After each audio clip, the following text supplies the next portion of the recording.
Hi, I'm Bob Pellerin, CTOBOB, and today I'll be doing a custom build, everything from ground up, starting with the heart of the whole system. This is an Intel i9 13th generation, so it's an i9-13900k, this little chip here. So this will be the heart of our whole build, and the most important part, because this is what's going to give us both the power, the performance, and all the good processing power that we'll need for what we want to do.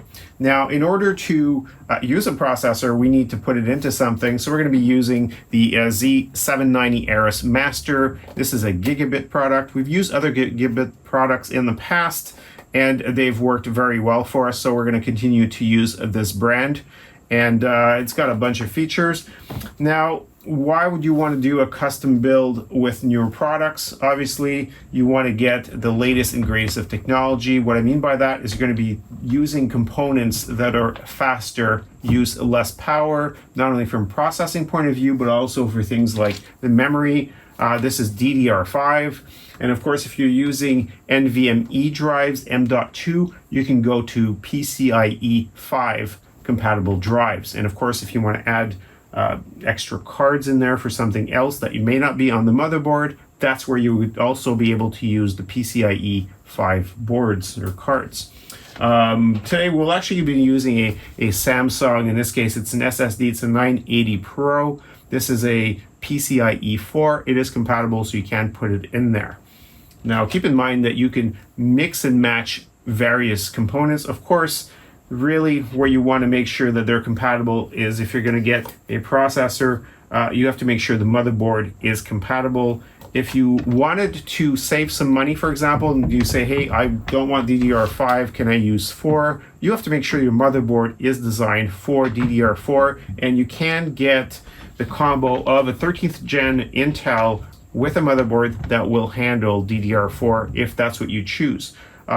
We're going to go with DDR5, stick to the latest and greatest, and try to get that speed bump and get a lot of processing. Now, of course, when you're assembling this, what other components do you need? Well, we're going to need things like this. This is the Liquid Freezer 2.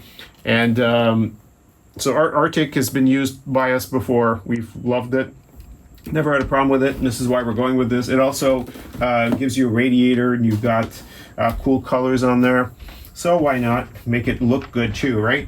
Apart from that, I mean, not everything's going to be, I guess, the top end of everything. Right now, we're going to start off with a GeForce RTX. This is a 3080, so it's an NVIDIA.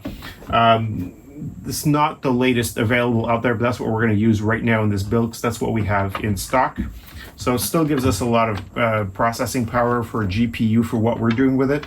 It'll be great, and of course we could upgrade this to the 4000 series at a future date simply by changing out the one card. So that's going to be simple. Now, to power this entire thing, we're going to stick to EVGA products because we do like their products, and this is a over-the-top 1600 watt power supply. We have it in stock. That's where we're using it, because I'm sure I'm going to get some comments below that are going to say, hey, why do you need so much power? Now, the case we'll be using today is the H7 Flow by NZXT. We've used a lot of their casings in the past. We've enjoyed them. They're relatively cool, easy to use. The cable management's quite easy. So we're going to stick to them. If you like these videos, of course, give us a thumbs up and subscribe. That really helps us out, and we so appreciate it. Anyone out there who wants to become a member, we not only appreciate it, but we'll also use your name in our next video to thank you. So let's go ahead and start assembling the component. Okay, so let's go ahead and install the processor onto the motherboard. Now, you don't need screwdrivers for this particular part, but there's a lot of other components that we'll need a small screwdriver for later. So all we need to do is pull this up, take this piece of plastic out here, like so, and at that point you simply drop it in. Now, make sure that you ground yourself before you play with these. And what you'll notice is there is one of the corners that has, there's 2 notches on one side, there's 2 notches on the other. So we just have to make sure that the notches align themselves. So there we go. And usually what I like to do is just gently move it back and forth, make sure it is properly seated. And then this piece of plastic then gets removed. Let's see, I believe that it will pull this off. There we go. So it comes off by itself. And we just push this back down and lock it in place. And that is it for this.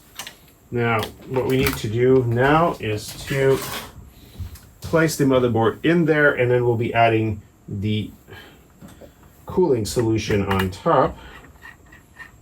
And actually going to remove some of these pieces to give us some room. So this is going to be for your NVMe driver M.2. That's gonna cool it down. I think the rest can stay there, that's not a problem. Okay, so we got the motherboard in place finally. Took a little bit of wiggling back and forth. And don't forget, before you put in the motherboard, you have to make sure that you use, as part of your cooling system, there's a bracket that goes underneath it. There is a hole through the back of the casing, so you might be able to put it in, but it's a lot easier if you just put it in before, and then when you slide in the motherboard, this is already in place. So we're just going to go ahead and solidify the motherboard by adding some screws to the bottom. So yes, it's not a screwless system completely when you're dealing with motherboards. Okay, so we went ahead and sped everything up. We got most of the components in there. And now what we're going to do is add the final touch, which is the RAM. And that will complete our build. And I'll show you around, see what we've got. And there we go. So that should be the end. We just need to put the cover back on. So what we've got is power supply is nicely hidden in here. I mean, you can try to fix wires up to a certain degree, but as you can tell, I mean, they have to go somewhere. This is powering on the GPU. This is for the cooling. We got the RAM, and all the rest of the useful ports and so forth are all in here. And let's take a quick look around. So you've got is a lot of fans in the front. In case you aren't seeing it, there's also fans up here. And this is the radiator for the cooling of the CPU. On the very top, I'll try not to destroy the desk while I do this. You've got a really nice little mesh here that filters, and here's the radiator I was talking about. So that'll be easy to clean and maintain. Back in properly, here we go. There we go.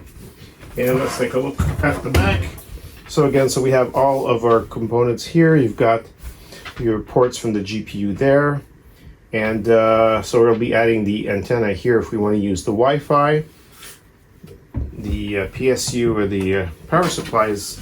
And on this end, it looks ugly, but you know what? Once you close it, no one can tell. And what's really nice about this casing is you have a lot of these Velcros that you can pass through with some wires and hold them in. The idea is that, you know, if you shake it, the things don't move and don't go around. So we might clean this up a little more. You know, I don't like these, for example, should have been through here. So we'll clean it up and make sure it's you know, that nothing moves. And of course, what you don't want is any wires going into the fans.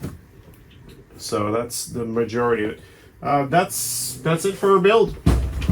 So we'll go ahead and set it up with Windows 11 on there, and we'll be able to continue processing videos and whatever else we do with it.